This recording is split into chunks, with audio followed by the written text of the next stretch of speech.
This is Steve Robbins. Welcome to the Get It Done Guys, quick and dirty tips to work less and do more. Today, I'll show you how to do prospecting by using a structured approach to get money.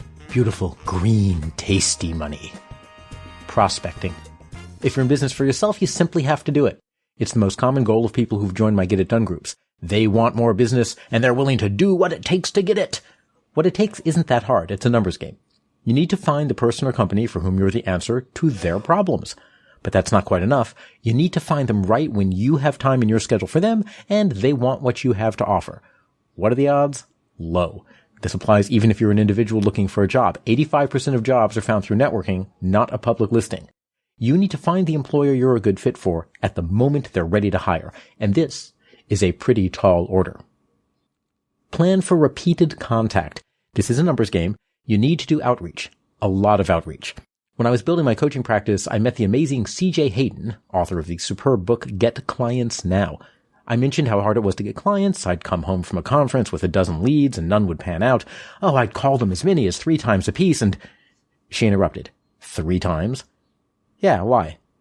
Then she told me the secret to everything. For my business, she said, it takes around 7 contacts before someone will buy.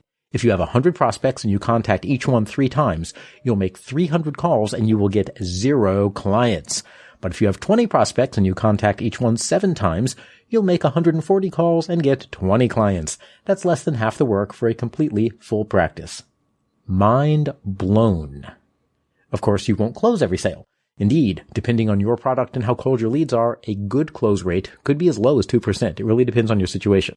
But this is really important. A lot of people expect every sales call to lead to a sale. That's wrong.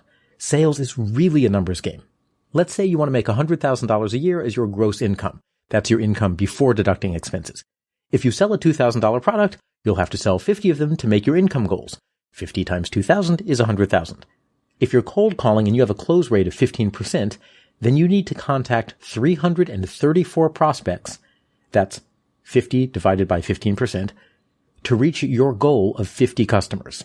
If your sales cycle requires on average 7 touches per prospect to convert them into customers, that's 334 prospects times 7 touches, or 2,338 contact attempts that you will need to do in a given year.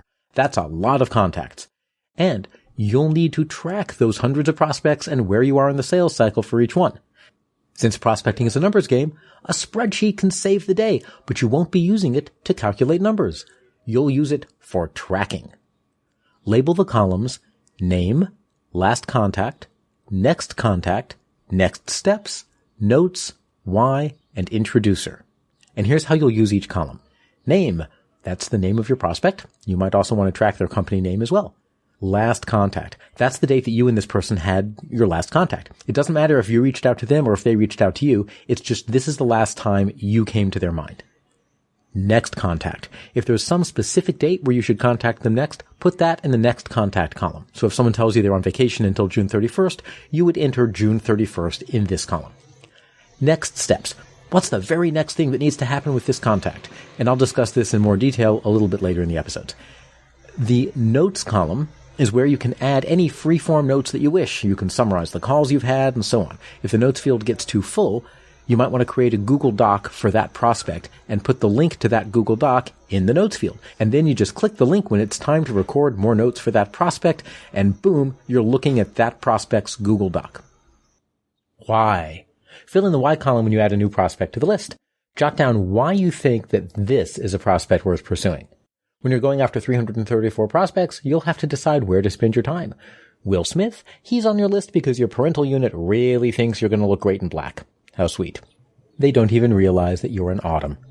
By noting that in the why category, you can decide how high a priority Mr. Smith should actually be, especially given that whole unfortunate marinara sauce incident that we don't like to talk about. Introducer. Keep track of who introduced you to this person, so later you can call the introducer and let them know where their introduction led. Establish a prospecting routine, because now that you have a prospect tracking sheet, you need to fill it out. So establish a routine for regular prospecting at least once or twice a week.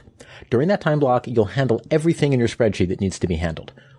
First, you'll review the next steps column. And if there are people there who have responded to your initial outreach and you're now in the middle of scheduling an appointment with them, going back and forth, follow up if the scheduling process seems stalled. Then review the next contact dates column. And for everyone whose next contact date has passed, take whatever action you needed to have taken on that date and then delete the date in that column so that you don't take another action for them. Then review everyone whose last contact date was more than a week or 10 days ago. Reach back out to them again, record what you sent them in your notes, and in the next steps column, make a note of what you should send them next time if they don't respond this time. And fourth, put today's date in the last contact date every time you reach out to someone or hear from them in any way. Now, using the next steps column, I use a shorthand for the next steps column. If I'm waiting for someone to respond or to send me something, I enter a less than sign, followed by what they're supposed to send me, because it looks like a little arrow pointing into me. So, for example, less than sign, the date we should meet for lunch. That's what I put in the next steps column if I'm waiting for them to propose a date that we should meet. Now, I start with a greater than sign if I'm supposed to send them something. For example, greater than sign, send marketing brochure.